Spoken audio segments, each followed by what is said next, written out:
야! 야!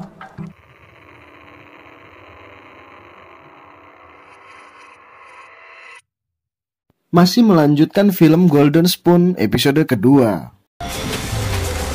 Mendapat tamu tak diundang di waktu yang sudah larut malam, Tuan Huang akhirnya memberi Sun Chun makanan karena merasa iba. 주십시오. 밥을 달. Sun Chun mengeluarkan pusakanya setelah hidangannya disiapkan di atas meja. Ia makan seorang diri karena Tuan Huang hanya menikmati segelas jus. Setelah dipersilakan, Sun Chun dengan lahap menghabiskan makanan tersebut.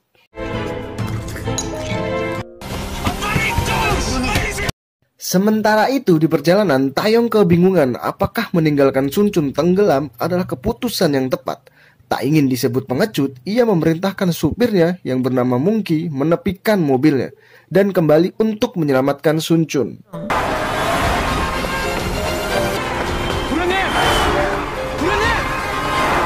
Jantung Sun Chun berdetak lebih cepat karena ia menunggu keajaiban yang akan datang, yang bisa merubah kehidupannya saat ini. Untuk mengecek kehidupannya saat ini apakah sudah tertukar dengan Taeyong, ia memanggil Tuan Huang dengan sebutan ayah. Mendengar panggilan itu, Tuan Huang tak bereaksi apapun, hingga Sun Chun akhirnya meminta maaf lalu berpamitan, karena mengira ia telah gagal. Di saat bersamaan, Taeyong berlari tanpa henti di tengah ramainya lalu lintas. Tiba-tiba ia tak fokus dan nyaris ditabrak mobil saat akan menyeberang. Di malam itu juga, Ju He berniat mendatangi rumah Taeyong untuk meminta penjelasan tentang kasus Sun Chun di sekolah. Dari ucapan Ju He kepada seorang pelayan, diketahui bahwa ia adalah tunangannya Taeyong. Saat diperbolehkan masuk, ia bertemu dengan Sun Chun yang akan meninggalkan kediaman Tuan Huang. Namun yang membuat Sun Chun terkejut, Ju He memberi hadiah Sun Chun yaitu tamparan di wajahnya dan memanggil namanya dengan sebutan Taeyong. Hwang Taeyong. Mendengar keributan itu, Tuan Huang menghampiri keduanya dan menanyakan apa yang Ju He lakukan kepada anaknya. Mendengar Tuan Huang menganggapnya sebagai anak, Sun Chun yakin jika kehidupannya sudah tertukar dengan Taeyong. 진짜 바뀌었어. Karena lama tak bertemu dan bertamu dengan tak sopan, Ju He meminta maaf kepada Tuan Huang. Ia hanya ingin menyadarkan Taeyong karena sudah memfitnah Sun Chun. Hingga pada akhirnya Yonshin memberitahu Tuan Huang jika petugas polisi datang untuk menginvestigasi anaknya terkait menghilangnya seorang murid bernama Sun Chun di dekat danau. Mendengar anaknya akan diinterogasi polisi, Tuan Huang lalu menghubungi pengacara untuk mendampinginya. 고 변호사 오라고 해. Di kantor polisi, Sun Chun yang kini berubah nama menjadi Taeyong hanya menyebut jika ia memang bertengkar dengan Sun Chun. Pengacara keberatan karena polisi bertubi-tubi menanyakan pertanyaan yang membuat Sun Chun kebingungan. 뒀어요. Mengira tak mau bekerja sama, akhirnya polisi mengeluarkan foto di mana Taeyong berusaha menyelamatkan Sun Chun. Sun Chun tak percaya jika sendok emas ternyata benar-benar bekerja, karena di dalam foto itu dirinya dan Taeyong bertukar tempat. Di ruangan sebelah, seorang kepala polisi menjawab telepon dari seorang sembari mengatakan jika ia akan mengurus kasus ini dengan baik. Sementara itu di TKP, polisi melakukan penyisiran bahkan menyelam untuk mencari keberadaan Sun Chun. Keluarga Sun Chun yang panik mendatangi kantor polisi menanyakan keberadaan anaknya yang dikabarkan terjebur dalam danau. Ibu Sun Chun pun kini tak mengenali anak kandungnya.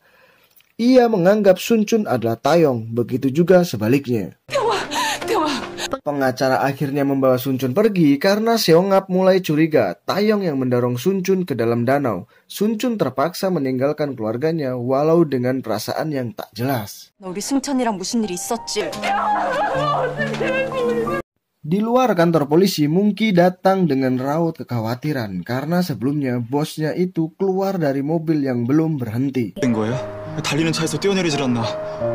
Sun Chun menelpon Taeyong menggunakan ponselnya Monkey, namun sayangnya HP Taeyong ternyata terjatuh di dekat danau. Seseorang menggunakan jas hujan terlihat mengangkat panggilan itu.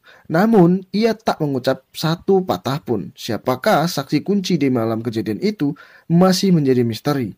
Mereka lalu dikabarkan kepolisian jika sudah menemukan Sun Chun alias Taeyong yang saat ini berada di rumah sakit. 이승철 학생 발견됐답니다. Keluarga Sun Chun segera menuju ke rumah sakit untuk memastikan anaknya.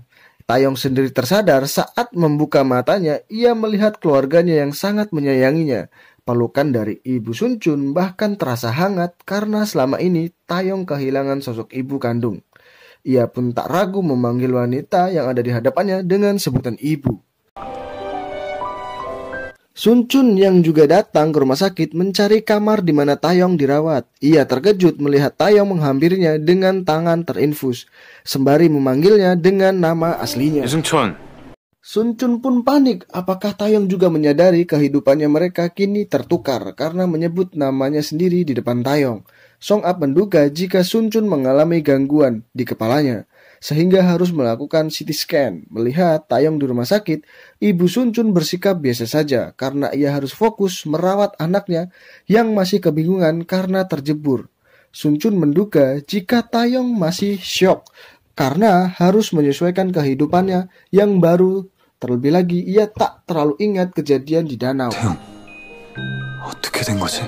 Tak ingin memperpanjang masalah di sekolah, Sun Chun meminta Tuan Huang yang ayahnya saat ini untuk mencabut laporan pemerasan kepada pihak sekolah. Tentunya hal itu ia lakukan agar Sun Chun tidak dikeluarkan. Adanya seseorang saksi mata di TKP membuat Tuan Huang resah. Walaupun ia bisa menyuap kepala polisi, namun Tuan Huang menyuruh anak buahnya mencari saksi yang mengambil foto pada malam itu, karena khawatir orang itu mengganggu anaknya. 제보 동영상도 잘 처리했으니 걱정 안 하셔도 됩니다. 대박이다. Sepulangnya dari rumah sakit, Sun Chun kembali ke rumah Tuan Huang yang kini menjadi rumahnya juga. Ia terpesona melihat kemewahan yang selama ini Taeyong dapatkan. Agar tidak menimbul kecurigaan, Sun Chun kini bersikap layaknya seorang sultan. Kesulitan mencari kamar Taeyong, ia justru masuk ke kamar ibu tirinya yang sedang berganti pakaian. Sun Chun beralasan jika ia hanya ingin meminta maaf karena sempat membuat Yongshin khawatir. Yongshin merasa ada yang aneh pada perilaku Taeyong karena untuk pertama kalinya Taeyong meminta maaf bahkan memanggilnya ibu, tapi dengan sebutan yang sedikit berbeda. 엄마? 안 가? Ia meminta Taeyong tak perlu berpura-pura baik di depannya. 황태영 맞아? Setelah keluar dari ruangan itu, Sun Chun bertemu dengan Mungki yang menyerahkan dana rumah dan daftar pegawai di rumahnya. Sun Chun beralasan ia membutuhkan data itu untuk tugas sekolah dan ingin mendisiplinkan pegawainya. 거 과제할 게 있어서요.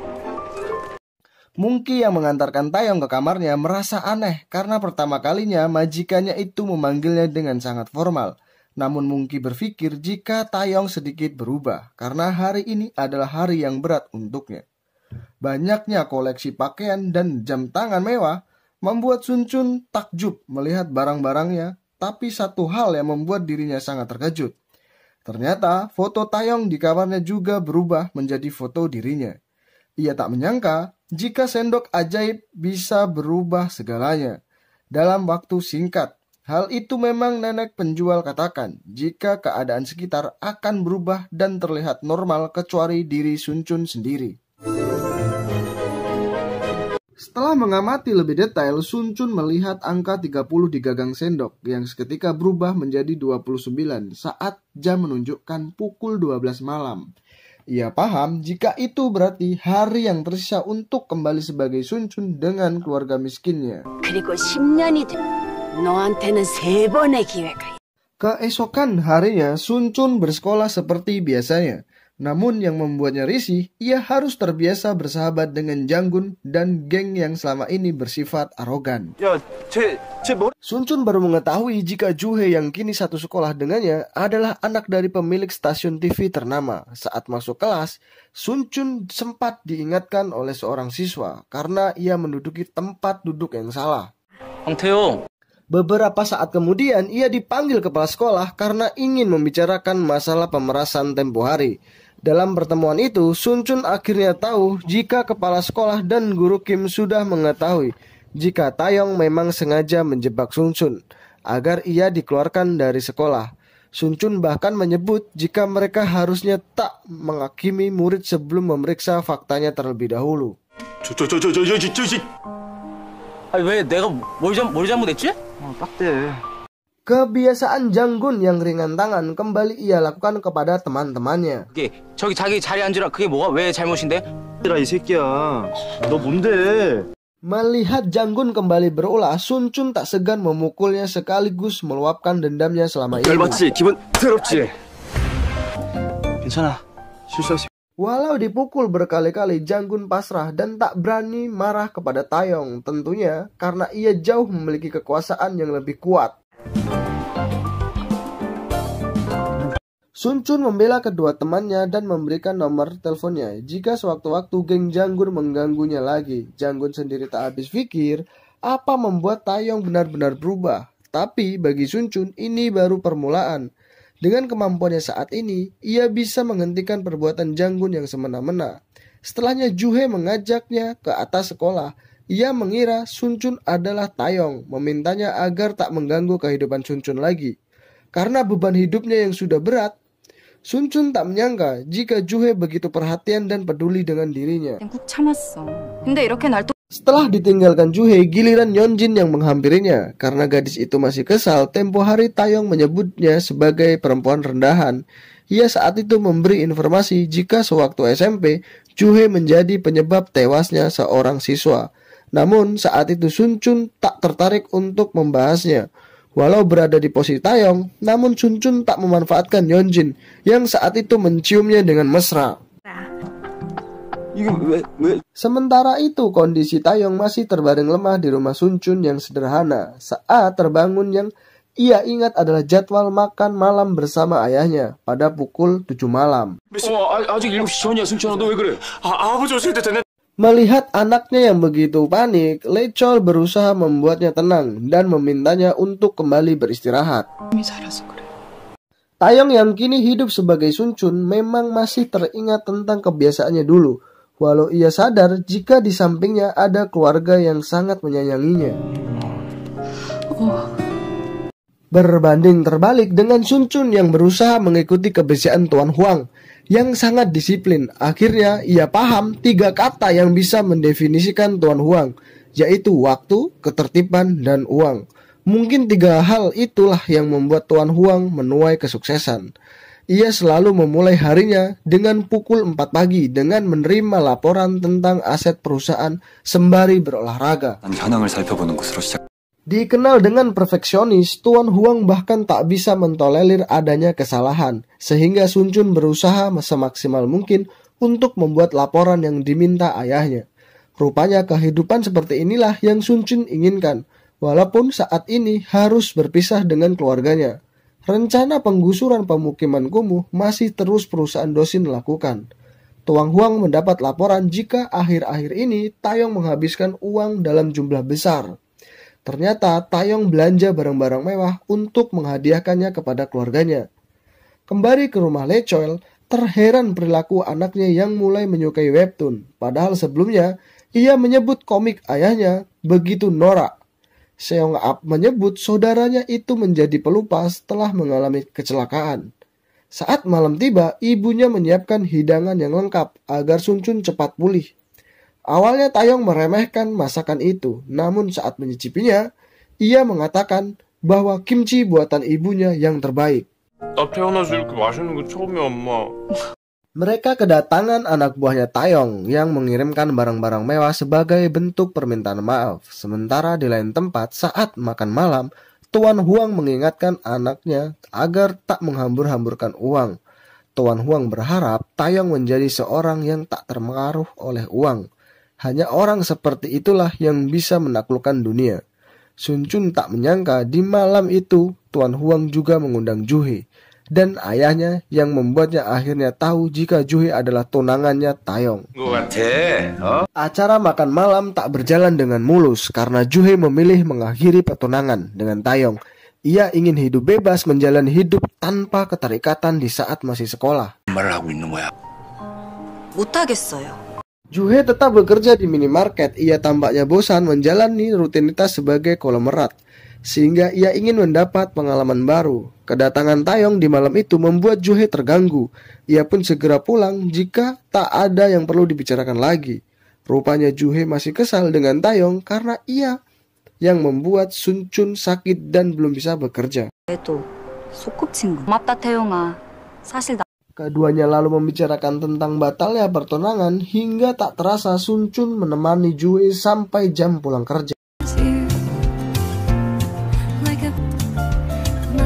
Setibanya di rumah Juhe mendapat perlakuan tak menyenangkan dari kakak tirinya karena gara-gara Juhe membatalkan pertunangan, perusahaan miliknya terancam bangkrut setelah Tuan Huang membatalkan investasi. Ayah Juhe yang melerai keduanya, ia meminta Juhe untuk mempertimbangkan kembali keputusannya dan segera meminta maaf kepada Taeyong. 미안해요. 근데 Sementara di rumah, Tuan Huang yang masih teringat ucapan Taeyong yang tak biasanya apalagi saat membahas masalah uang. 제 돈이잖아요. 제가 알아서 하면 안 되는 건가요? Keberadaan Yongshin di kamarnya terkesan menggeledah membuat Sun Chun tak nyaman. Yongshin beralasan jika ia hanya ingin memberikan materi untuk ujian sekolah agar dipelajari. 타고 있잖아. Setelah Yongshin pergi, Sun Chun mengecek apakah sendok emas masih berada di tempatnya yang sebelumnya ia simpan. Tak sengaja ia juga melihat foto ibu kandung Taeyong. Di lain tempat, Jang-gun dihajar habis-habisan oleh ayahnya karena ketahuan mencontek hingga gagal masuk ke kelas unggulan. Ia mengira Sun Chun lah yang membocorkan semua ini. Seketika Jang-gun marah dan ingin memberi pelajaran kepadanya. 이 정도는 받아도 돼. 우리 순찬이 고생했잖아. Keesokan harinya, Seong-up menghalangi ibunya yang ingin mengembalikan semua barang pemberian Taeyong. Merasa semua ini pantas didapatkan karena Sun Chun sudah menderita. Namun akhirnya ia menyerah karena Taeyong dan ayahnya setuju untuk mengembalikan barang-barang tersebut. Saat berpamitan ke sekolah, Lecol memberikan uang kepada anaknya agar Sun Chun mentraktir teman-temannya. Taeyong yang masih terbawa kebiasaan lamanya justru menganggap uang pemberian ayahnya itu tak seberapa. 이거밖에 못 줘서 미안하다고? Namun ia tetap tersenyum dan pergi dengan berjalan kaki. Ayahnya menyesal karena selama ini tak bisa memberikan kehidupan yang baik untuk keluarganya. Pandangan Lecol tertuju pada lowongan pekerjaan di bidang konstruksi. Sementara itu, ibu Sun Chun akhirnya mengembalikan barang-barang berharga itu. Padahal Sun Chun membawa cek dengan jumlah ratusan juta won, berharap bisa melunasi hutang keluarganya. 하잖아요. 그냥 좀 받으면 어때요? Ibu Sun Chun menolak pemberian itu karena harga diri keluarganya tak bisa dibeli dengan uang. Ia hanya meminta Taeyong untuk menjauhi anaknya. 네가 거짓말한 거잖아. Sun Chun terdiam karena ibunya benar-benar memiliki hati yang baik. Ia tak ingin memanfaatkan kebaikan orang lain. Kembalinya Taeyong alias Sun Chun membuat teman-temannya senang. Tak terkecuali Juhe memang sudah lama ingin bertemu dengannya. Keduanya lalu duduk di taman sekolah membicarakan tentang ingatan Sun Chun yang sempat terganggu jika ia pernah bekerja di minimarket. 그건 또 무슨 소리야? Beberapa 사at kemudian Jang-gun membawa Sun Chun ke rumahnya. Bersama teman-temannya, ia menghajar Taeyong karena penyebab ayahnya marah. 나지 지금 나지. 좋아. 자 쫄았잖아 내가 이 자식아. 왜 안 들어? 야야야 찍어. 야 전방도 볼게. Di lain tempat, Tuan Huang sepertinya merencanakan sesuatu karena ia menandatangani sebuah dokumen tentang Taeyong. Terlihat Juhe diawasi seseorang saat ia mengunjungi tempat peringatan bagi orang-orang yang sudah meninggal. Tanpa ia sadari, Sun Chun juga berada di tempat yang sama untuk memberi peringatan kepada Jin Sok. 나 이제 이승천 아니다. Beberapa saat kemudian ia mendapat telepon dari temannya jika Sun Chun menghilang dari sekolah dan dicurigai Janggunlah yang menculiknya. Sun Chun segera mendatangi rumah Janggun karena ia yakin karena Taeyong dalam bahaya.